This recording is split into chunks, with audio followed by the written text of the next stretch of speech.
vélo s'impose de plus en plus souvent dans nos villes, c'est indéniable. Et cet afflux de cyclistes peut parfois poser des problèmes de cohabitation avec les autres usagers, piétons et automobilistes principalement. Pour rouler correctement en ville, sans se mettre en danger ni être une gêne pour les autres, il faut adopter certains comportements et en éviter certains autres. Le premier conseil qu'on peut donner aux cyclistes pour rouler en sécurité en ville, c'est d'avoir un vélo bien équipé. Alors, que dit le code à ce niveau-là? Le vélo doit posséder une sonnette qui est audible à au moins 20 mètres. Les freins doivent être en état de fonctionnement. Alors, il faut également que le vélo soit équipé de catadioptres, donc un catadioptre blanc à l'avant, un rouge à l'arrière, 2 catadioptres sur chaque roue ou une bande réfléchissante qui soit bien propre et des catadioptres sur les pédales. Alors, le cycliste ou le vélo peut également porter un feu blanc ou jaune à l'avant et un rouge également à l'arrière. Et donc, obligatoirement à porter quand la visibilité est inférieure à 200 mètres ou la nuit. L'itinéraire est très important, donc on recommande aussi de le choisir à l'avance, de regarder sur une carte. Par exemple, à Bruxelles, il y a une carte vélo qui indique tous les itinéraires vélos régionaux. Alors, choisir un bon itinéraire, c'est regarder s'il y a des pistes cyclables le long de l'itinéraire, regarder le relief, ça c'est un peu en fonction de chacun. Si on veut être plus rapide, emprunter les grands axes là où il y a des pistes séparées, ou alors les rues plus calmes, à l'abri du trafic, dans un environnement plus agréable. Et comment doit rouler un cycliste en ville ? Alors, le cycliste doit toujours être visible et prévisible, c'est souvent ce qu'on dit, c'est-à-dire qu'il faut qu'il indique ses intentions. Donc, c'est rouler de manière rectiligne possible. Lorsqu'il tourne à gauche, à droite, indiquer son intention par un mouvement de bras. Essayer d'avoir le contact visuel aussi avec l'automobiliste, un petit regard vers l'arrière si c'est possible.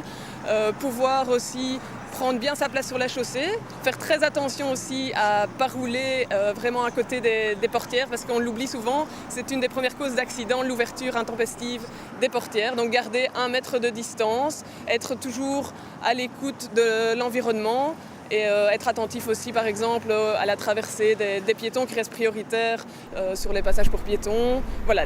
Il y a certains points du code de la route que les cyclistes ont du mal à respecter, quels sont-ils ?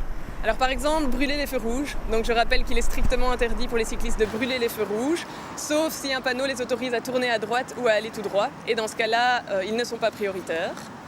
Alors il y a également le fait de rouler sur les trottoirs.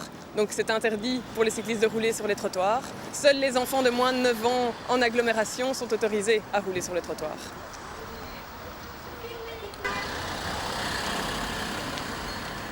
Le cycliste aussi demande qu'on le respecte.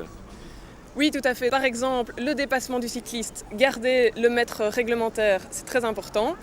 Ne pas stationner sur piste cyclable ou en double fil parce que ça force le cycliste à faire un écart qui peut éventuellement le mettre en danger. Autre point, je rappelle qu'en agglomération, les cyclistes sont autorisés à rouler à 2 de front. Évitez donc d'appuyer un peu trop vite sur le klaxon. Pour leur image, mais surtout pour leur sécurité, on demande aux cyclistes de respecter le code de la route et les autres usagers. Et on en demande tout autant aux autres usagers vis-à-vis des cyclistes. Bref, comme toujours, c'est en faisant des efforts mutuels qu'on obtient le plus de chances que tout se passe bien sur la route. À la question de la semaine dernière, il fallait répondre que dans un bus ou un car équipé de ceinture, il faut boucler la ceinture. A gagné cette semaine une caméra sport Lenko. La question : en aucun cas un cycliste ne peut rouler sur un trottoir en agglomération s'il est âgé de plus de 6 ans, 7 ans ou 8 ans. Soit vous téléphonez au 0905 56 493, soit vous envoyez un SMS au 60 20 en tapant contact 1, 2 ou 3 et vos coordonnées complètes. À la semaine prochaine et d'ici là, bonne route!